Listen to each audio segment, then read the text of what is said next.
kaidah penulis orang Yahudi, perkara keempat itu merupakan yang kemuncak. Kamu paham? 1, 2, 3, 4, nanti 5, 6, 7. Saya lupa bahwa itu kaki dia, kandil, menorah. Kalau saudara menghitung tadi, 1 tubuh, 1 roh, 1 pengharapan, sekarang sampai tengah-tengah sudah ini. 1 Tuhan. Apakah kekristenan kalau bukan percaya kepada Tuhan Yesus Kristus? Kristen adalah penganut Kristus. Bangsa-bangsa lain menggelar orang yang percaya waktu itu kebiasaan disebut murid atau disciple. Tapi orang lain lihat, oh ini Kristen sebab mereka menyembah Kristus. Mereka patuh kepada Yesus yang diberitakan oleh Paulus dan rasul-rasul yang lain. 1 Tuhan, one Lord, 1 iman. Oh saudara, mungkin iman ini merangkumi hal-hal yang dasari yang harus mempersatukan kita. 1 baptisan. Wah saudara, bila orang percaya Tuhan Yesus dalam Kisah Para Rasul, ada 5-6 kali. Setiap kali mereka terima Yesus sebagai Tuhan dan Penyelamat, mereka memberi diri mereka dibaptiskan dalam air. 1 baptisan. Dan saya mau ambil sedikit waktu untuk mengurangi perkara ini. Coba kamu pikir saudara, kesatuan roh ini atau kesatuan iman ini merangkumi semua orang percaya. Saya pernah ingat, ini cerita 25 tahun yang lalu. Paling saya ingat ini. Saya pernah melayani seorang ibu di pedalaman. Saya lupa sudah mana satu kampung. Saya kurang pasti dia Kristen atau tidak. Dan saya masih ingat ini bila saya tanya, apa agamamu? Saya bilang, apa agamamu? Dia bilang, agama SIB. Dia bilang, wah luar biasa. Ya, saya tertarik dengan itu. Saya memang pasti SIB, jadi saya tidak rasa lain. Cuma kalau saudara melihat yang dibahaskan oleh Paulus, sebenarnya agama itu satu, gereja itu satu tubuh, bukan hanya sidang Injil Borneo. Dan sidang Injil Borneo ini bukan agama, itu nama. Satu pertubuhan yang diiktiraf oleh kerajaan dan menjadi anggota dalam SIB adalah orang Kristen. Orang yang lahir kembali, orang yang sudah dibaptiskan. Kenapa saya mau uraikan tentang baptisan? Coba kamu lihat. Kalau tentang kesatuan gereja-gereja, perkara ini pun membawa banyak perpecahan di kalangan orang percaya. Ada yang bilang, bila sudah lahir bayi, terus baptis. Tapi jangan kamu menyelam itu bayi dalam air, tahu bahaya, tahu itu. Baru lahir. Dan saya masih ingat beberapa tahun setelah saya lahir kembali, saya balik di Sandakan. Waktu itu bapak saya masih hidup dan dia tanya, dia kasih tunjuk sijil baptisan saya. Dia bilang, kenapa kamu keluar dari gereja asal kamu? Tengok kamu sudah dibaptis. Saya tidak begitu ingat. Dalam 2-3 minggu saya belum cukup 1 bulan. Orang tua saya sudah bawa saya ke gereja, saya sudah dipercik air. Saya tidak tahu apa-apa, sebab saya baru 3 minggu. Haleluya. Cuma mama saya bilang, wah, kamu King Wai, dipanggil saya nama Cina, saya King Wai. Dia bilang, wah, tidak macam 1 tahun, banyak padahal sudah kamu bercakap. Mungkin itulah sebabnya Tuhan panggil saya pengkhotbah. Anak saya 3 tahun dia tidak begitu pandai bercakap. Tapi bapaknya 1 tahun sudah pandai bercakap. Tapi 3 minggu tidak mungkin kan? Orang tahu apa-apa. Sesudah saya lahir kembali di Christchurch, bila saya baca firman Tuhan, orang yang percaya harus dibaptiskan. saya terus menghubungi pastor saya di New Zealand. Dan hari yang bukan biasa, mereka pun ada, mungkin setiap tahun 3-4 kali ada acara baptisan. Saya begitu rindu untuk dibaptis, saya hubungi itu pastor. Dan mereka setuju. Nah, Isnin depan, sebab mereka tidak mau kasih dingin biar semangat. Jadi gereja itu sanggup mengadakan acara baptisan khas.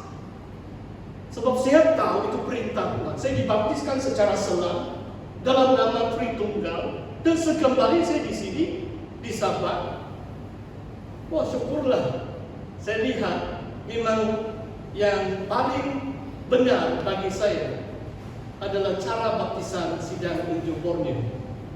Itulah sampai hari ini saya pasti SIP. Saudara, kalau tentang doktrin ini saya mau berkata-kata dengan baik. Selama 6 tahun saya berada di Singapura, dan 4 lembaga gereja besar yang milik Trinity College, Methodist, Anglican, Lutheran, Presbyterian, keempat dogma doktrin mereka adalah membaptiskan bayi, infant, melalui percikan. Kalau orang dewasa percaya boleh juga diselam. Ada gereja beri pilihan. Tapi dogma doktrin mereka. Dan saya pun heran bahwa saya diambil sebagai pensyarah perjanjian baru. Dan selama 6 tahun sampai pengajaran Yesus atau rasul-rasul dalam kitab Injil atau perjanjian baru, sebab saya pensyarah perjanjian baru. Saya mengajar bahwa baptisan adalah untuk orang dewasa yang sudah kenal Yesus dan harus diselam. Bertentangan dengan bos, majikan, lembaga yang menggajikan saya selama 6 tahun. Luar biasa. Saya tidak pernah kompromi kebenaran yang saya lihat di dalam firman Tuhan. Cuma supaya saudara paham bahwa saya bukan bergabung dengan pengetua atau rakan-rakan saya. Sekolah kami di Singapura, mereka mengamalkan satu sistem yang agak terbuka, open. Dan pengetua pun waktu mereka temu bual, sama ada saya pandai bahasa roh pun mereka tanya, ya saya pandai bahasa roh. Sedangkan mungkin hanya 1-2 pensyarah yang lain dalam fakulti pandai bahasa roh. Mereka takut nih orang terlalu rohani Pak ini. Tiba-tiba bahasa roh dia keluar. Tapi cukup aman 6 tahun saya di situ. Dan saya bersaksi minggu yang lalu, baru-baru pengetua sekolah itu bersarap. Dan saya tidak tahu kenapa dia menulis satu email kepada saya. Saya cuma mengucap terima kasih kepada sekolah.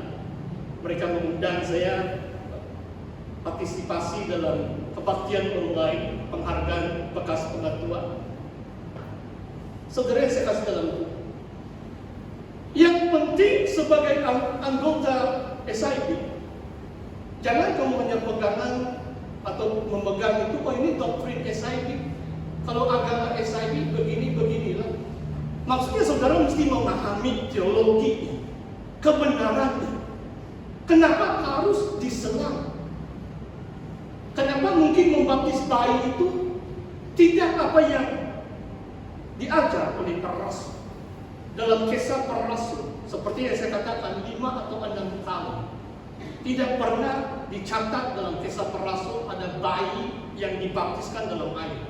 Hanya mereka yang bertobat percaya Yesus dibaptiskan di dalam air. Hari ini saya bukan mau bahas panjang lebar tentang ini, tapi cuma saudara lihat bahwa perkara ini adalah asas. Inilah kesatuan roh yang kita disarankan untuk memelihara kesatuan roh ini dengan memegang kepada satu baptisan. Yang seterusnya, satu Allah dan Bapa dari semua. Allah yang di atas semua dan oleh semua dan di dalam semua. Di sini perkataan Yunani dia memang adalah Theos sebagai God, Bapa itu Pater. Dan kalau saudara membaca Injil Yohanes 17 ayat 1, di mana Yohanes memberi takrifan tentang hidup yang kekal. Inilah hidup yang kekal, mengenal Allah satu-satunya dan Yesus Kristus yang diutus oleh-Nya. Kalau kita katakan siapa Allah kita, mungkin jawabannya adalah Bapa. Allah kita adalah Allah dan Bapa yang dinyatakan oleh Kristus. Siapakah Tuhan kita? Siapakah Kurios atau Lord? Siapakah Tuhan kita? Yesus Kristus. Memang bukan senang juga, sebab ada orang lain menuduh kita. Dalam sejarah gereja pun, Origen, Bapak gereja abad yang ketiga, ditanya sebab waktu itu ahli filsafat, dia berdebat dengan ahli filsafat, dia bilang, dia dituduh, dia dikatakan seperti ini. Jadi kamu menyembah dua Tuhan itu. Do you worship two gods? Sebab Bapa dan Anak. Dan Origen pun tidak tahu bagaimana menjawab. Okay. Untuk ulasan selanjutnya, nanti kamu masuk link Google Meet hari Rabu ini. Sebab saya akan ulas hubungan Bapa dan Anak. Saya takut hari ini kita melebihi waktu 2 jam dan melanggar SOP. Haleluya. Saudara, hal ini semua penting. Satu Allah dan Bapa. Dalam bab 3, semua turunan, semua keluarga, semua bangsa menerima namanya dari Bapa. Dan Paulus berlutut di hadapan Bapa. Dan 7 perkara inilah, saudara, yang menyatu padukan gereja Tuhan. Dan saudara, sebagai jemaat Tuhan, khususnya di kalangan sidang unjuk Borneo, saya sekarang memberi sedikit penerapan. Yang pertama mungkin, saudara, kita bersatu hati pertama-tama dalam gereja lokal. Kedua, bersama gereja SIB yang lain. Mungkin di kawasan Kota Kinabalu dan di seluruh negeri Sabah. Dan kemudian ada juga SIB yang namanya BIN sekarang di Sarawak. Yang dahulu sidang unjuk Borneo, tapi sekarang mereka menggunakan nama Badan Misi yang pioneer SIB waktu itu. Dan ada juga SIB Semenanjung. Maksudnya, saudara, untuk memelihara kesatuan roh ini, pertama-tama kita mencintai gereja lokal kita. Kedua, di kawasan kita, di mana kita berada di Kota Kinabalu, di seluruh negeri Sabah, di Sarawak, dan di Semenanjung, maksudnya seluruh Malaysia, kita bersatu. Kalau di kalangan SIB pun kita tidak dapat bersatu, bagaimana kita bersatu dengan gereja Tuhan yang lain? Seperti yang saya katakan tadi, dalam pengalaman saya di Singapura pun, kalau soal baptisan pun pening kepala kalau mau bersatu dengan aliran gereja yang lain. Tapi saya berusaha. Disitulah pemimpin gereja yang memiliki kerendahan hati, yang memiliki pengetahuan akan firman Tuhan. Saya tidak akan kompromi pegangan doktrin saya. Sama ada dia bishop, presiden, apa-apa gereja, kebenaran tetap kebenaran. Memang ada waktu-waktunya, boleh duduk bersama, merayakan Christmas dan sebagainya.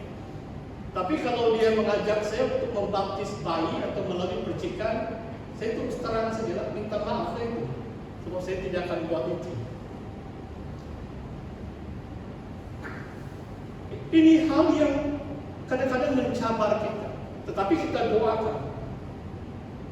Coba kita pikirkan di Malaysia, sebab banyak gereja-gereja, dan karena petang ini ada satu seminar atau forum akhir zaman. Kalau saya pikir tentang kesatuan gereja Tuhan, sebab tubuh itu satu, bukan hanya SIB. Saya berdoa, tampillah pemimpin gereja yang berwibawa, yang dapat menyatu padukan seluruh umat Tuhan melalui kebenaran firman. Nanti kita lihat dalam bab yang sama. Rasul